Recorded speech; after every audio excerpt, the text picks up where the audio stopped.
एक पत्नी ने अपने पति को सिखाया सबक। माँ जी, आपका बेटा बिगड़ा हुआ था तो उसे सुधारती, ना कि उसकी शादी करवाती। बहू, रात के 11 बज रहे हैं, रोहन अभी तक घर पर नहीं आया और तू चैन से बैठी हुई है। कैसी पत्नी है तू? अपने पति को संभाल कर रखना भी नहीं आता। उसे फोन लगाकर पूछ तो सही कि कहाँ है और कितनी देर लगेगी उसे आने में। विमला जी अपनी बहू मधु को डांटते हुए बोली, मुझसे क्या पूछ रही हैं आप माँ जी? आपका बेटा कोई छोटा बच्चा तो है नहीं कि यहाँ वहाँ गुम हो जाएगा। वो बेटे तो आपके हैं, आप फोन करके पूछ लीजिए कि कहाँ रह गए। मधु ने बेपरवाही के साथ जवाब दिया, हाँ मैं तो माँ ही हूँ ना, मैं तो फोन करके पूछूंगी ही कि वो कहाँ रह गया, लेकिन पत्नी होने के नाते तेरा भी तो कुछ फर्ज बनता है या नहीं कि तुझे यहाँ पूजा करने के लिए लेकर आए हैं। विमला जी ने पलटकर जवाब दिया, पर इस बार मधु ने कोई जवाब नहीं दिया। इसीलिए विमला जी भुनभुनाती हुई अपने कमरे में आ गई और मोबाइल लेकर रोहन को फोन लगाने लगी, लेकिन रोहन ने फोन नहीं उठाया। ये रोहन भी ना कभी भी टाइम से घर पर नहीं आता, पता नहीं क्यों मेरी जान जलाते रहता है। सोचा था कि बहू आने के बाद सब कुछ ठीक हो जाएगा, पर नहीं, यहाँ तो बहू भी उसके जैसी ही आई है। पति से कोई लेना देना ही उसे नहीं। अरे पत्नियां तो अपने पति को बांध कर रखती हैं, और ये किसे देखो तो अब तक रोहन को सुधार नहीं पाई। बड़बड़ाती हुई विमला जी ने वापस बाहर आई तो देखा मधु अपने कमरे में जा चुकी थी। वो भी उसके कमरे की तरफ गई और धीरे से खोल कर देखा तो वो सो चुकी थी। विमला जी वापस बाहर हाल में आ गई। कैसी औरत है ये? पति जब तक घर नहीं आया और उसे नींद भी आ गई, बेशर्म कहीं की। विमला जी ने फिर से रोहन को फोन ट्राई किया, लेकिन रोहन ने एक बार भी फोन रिसीव नहीं किया। आखिर वो थक हार कर वहीं हॉल में सोफे पर बैठ गई। रात को 12:30 बजे घर की बेल बजी। विमला जी ने भागकर दरवाजा खोला तो बाहर रोहन को नशे के हालत में खड़े देखा। वो खुद को संभाल भी नहीं पा रहा था। आखिर विमला जी उसे सहारा देकर जैसे तैसे घर में लेकर आई और सोफे पर बिठा दिया। कहते हैं बेटा बुढ़ापे की लाठी होता है, इस बुढ़ापे में तुझे मुझे सहारा देना चाहिए और यहाँ मैं तुझे सहारा दे रही हूँ। अरे कुछ तो शर्म कर, कब तक यूं ही परेशान करता रहेगा? विमला जी उसे डांटते हुए बोली, लेकिन उसे होश तो हो तब तो कोई जवाब दे। आखिर नशे की हालत में ही जब सोफे पर वो लुढ़क गया तो विमला जी उसे वहीं छोड़कर अपने कमरे में आ गई। जब बीबी को भी कुछ नहीं पड़ी है तो मैं क्या करूं? पहले एक ही खून पीता था और अब तो दो मिलकर पीते हैं। मेरी तो जिंदगी ही खराब हो चुकी है। बड़बड़ाती हुई वो चादर तान कर सो गई। सुबह जब नींद खुली तो देखा हॉल में रोहन अभी भी सोया पड़ा था, जबकि मधु वहीं पास में डाइनिंग टेबल पर बैठी चाय पी रही थी। विमला जी को देखते ही मधु ने पूछा, माँ जी आप चाय पियेंगी? उसे देखकर विमला जी अपने हाथ जोड़ते हुए बोली, तू ही पी तेरी चाय। पति यहाँ नशे में पड़ा है और लोगों को तो खाना पीना दुश्वार हो जाता है, पर तेरे हलक से कैसे उतर रही है ये चाय? विमला जी की बात सुनकर मधु मुस्कुराते हुए बोली, क्या बात है माँ जी, आप तो बहुत ज्यादा गुस्सा हो रही हैं आप। भला मैं क्यों अपना खाना पीना बंद करूं? आपका बेटा इतने सालों से बिगड़ा हुआ था, आपने तो खाना पीना बंद नहीं किया, तो मुझसे उम्मीद क्यों कर रही हो? मधु की बात सुनकर विमला जी गुस्से से उसे घूरने लगी। उसे अपनी तरफ देखकर मधु बोली, माँ जी थोड़ी शांति बनाए रखिए, कहीं आपका बीपी हाई ना हो जाए आपका। मैंने नाश्ता तैयार कर दिया है और दोपहर का खाना भी बनाकर रख चुकी हूँ। अभी शांति आ जाएगी साफ सफाई करने के लिए तो आप उससे साफ सफाई करवा लेना, और मैं जा रही हूँ अपने मायके अपनी माँ से मिलने के लिए। शाम तक वापस आ जाऊंगी। शाम को भी क्यों वापस आती है? वहीं रह जाना। वैसे भी तो तेरा इस घर में होना नहीं होना एक ही बराबर है। जो अपने पति को संभाल नहीं सकती वो मेरा घर क्या संभालेगी? क्या बात कर रहे हो आप माँ जी? वहीं रहने के लिए थोड़ी ना आपके बेटे से शादी की है, बहू को तो ससुराल में ही होना चाहिए, यही तो संसार का नियम है। कहकर मधु वहां से रवाना हो गई। घर से कुछ दूरी पर पहुंचकर ऑटो पकड़कर अपने मायके रवाना हो गई। ऑटो में बैठे बैठे उसे वो दिन याद आया जब वो इस घर में दुल्हन बनकर आई थी। कितने अरमान थे उसके, पर वो अरमान उस समय धराशायी हो गया जब रोहन शराब के नशे में धुत होकर घर आया था। शादी के ठीक दूसरे दिन उसने ये हरकत की। उसने हैरानी से विमला जी की तरफ देखा तो विमला जी ने बात संभालते हुए कहा था, अब बहुत तो हर कोई पीता ही है, पर तुम आ गई हो ना, अब तुम संभाल लोगी, इसीलिए तो उसकी शादी की है। सावित्री तो अपने पति की जान यमराज से वापस लेकर आ गई थी, तुझे तो सिर्फ उसे सुधारना है। विमला जी की बात सुनकर मधु हैरान खड़ी रह गई। मतलब अपने बेटे को सुधारने के लिए उन्होंने उसकी जिंदगी को दांव पर लगा दी। पूरी रात मधु के दिमाग में यही बात चलती रही।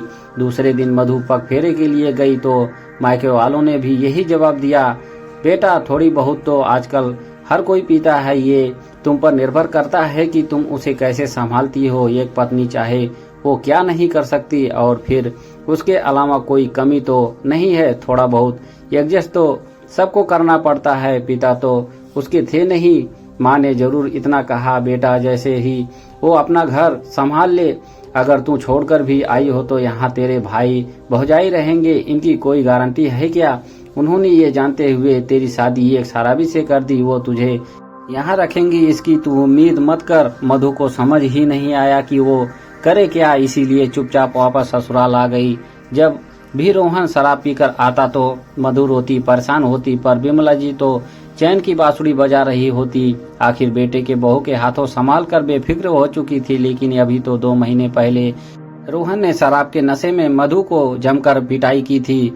सिर्फ ये कारण ही मधु ने उसे शराब पीने से रोका था। विमला जी ने उससे भी मधु की ही कमी निकाल दी। हे भगवान, एक पति तक नहीं संभाल सकती, पूरा घर क्या संभालेगी। मैंने तो ये सोचकर अपने बेटे की शादी की थी कि घर में बहू आएगी उसे सुधार देगी, लेकिन ये तो उल्टा उसे परेशान करने का काम करती है। अब तेरे सारे नाजो नखरे तो उठाता है, तेरे खर्चे उठाता है, फिर तू हर समय उसके पीछे पड़ी रहेगी तो हाथ नहीं उठाएगा तो बेचारा क्या ही करेगा। थोड़ा प्यार से संभाल कर। जब मायके वालों से कहा तो वो लोग भी हमदर्दी जताकर चले गए। भाभी तो ये तक कहकर चली गई कि एक पति नहीं संभाल सकती तो कर ही क्या लोगी तुम, दोबारा लौटने की सोचना भी मत, हम अपना देखेंगे या तुम्हारा देखेंगे। तुम्हारी माँ को रख रखा है वही बड़ी बात है।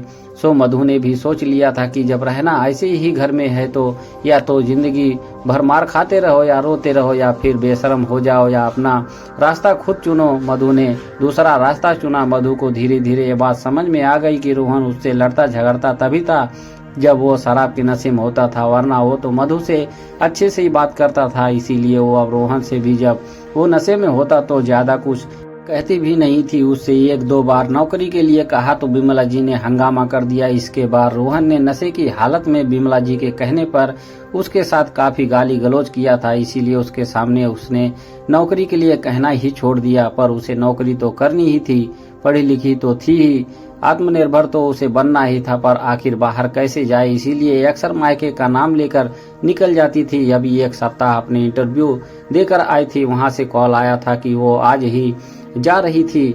वहां पहुंची तो उसकी नौकरी पक्की हो गई। उसने सारे जरूरी पेपर्स डिपॉजिट कर दिए। उसे दूसरे दिन से ही ज्वाइनिंग करने को कह दिया गया।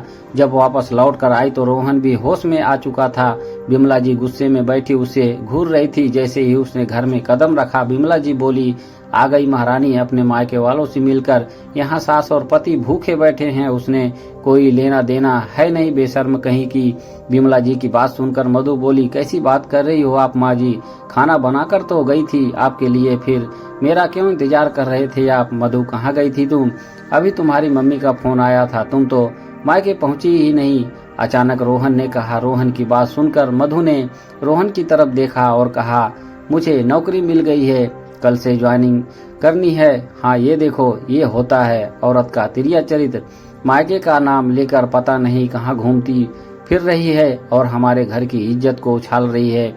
विमला जी बीच में ही बोली, माँ मैं बात कर रहा हूँ ना, आप क्यों बीच में बोल रहे हो?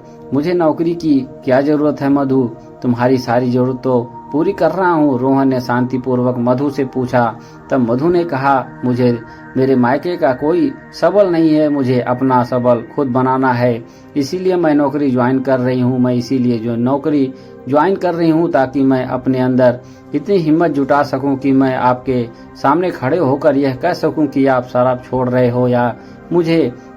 उसकी बात सुनकर रोहन सख्ते में आ गया, जबकि विमला जी अपना माथा पीटते हुए बोली, हाय राम, पति को छोड़ने की बात कर रही है बेशर्म, अपना घर अपने हाथों ही तोड़ रही है। ऐसा नहीं कि पति को सुधारने की कोशिश करे, बल्कि जो है उसे बिगाड़ रही है। बस कीजिए माँ जी, बहुत बोल दिया आपने। मैं कोई नशा मुक्ति केंद्र नहीं हूँ, एक इंसान हूँ जिसकी अपनी जिंदगी है और मुझे अपनी जिंदगी के बारे में सोचने का पूरा हक है। पर मैं इस रिश्ते तोड़ने से पहले इस रिश्ते को एक मौका देना चाहती हूँ। बताइए रोहन जी, आप नशा छोड़ेंगे या फिर पत्नी? रोहन काफी देर तक मौन रहा, फिर कुछ सोच समझ कर बोला, ठीक है, जब तुम इस रिश्ते को एक मौका देना चाहती हो तो मैं ये मौका लूंगा। कब ज्वाइन करना है तुम्हारा नशा मुक्ति केंद्र? उसकी बात सुनकर जहां मधु के चेहरे पर मुस्कुराहट आ गई, वहीं विमला जी बिल्कुल हैरान खड़ी रह गई। उनकी आंखों में से आंसू निकल आए। आखिर इतनी कोशिश जो काम विमला जी नहीं कर पाई वो मधु ने कर दिया। दूसरे दिन ही रोहन ने नशा मुक्ति केंद्र ज्वाइन कर लिया और कुछ महीनों मशक्कत के बाद उसने वाकई परिवर्तन हुआ। उसने शराब पीना छोड़ दिया और आज विमला जी अपनी उसी बेशरम बहू की नजर उतारते नहीं थकती। दोस्तों, कहानी अच्छी लगी हो तो एक लाइक अवश्य करें।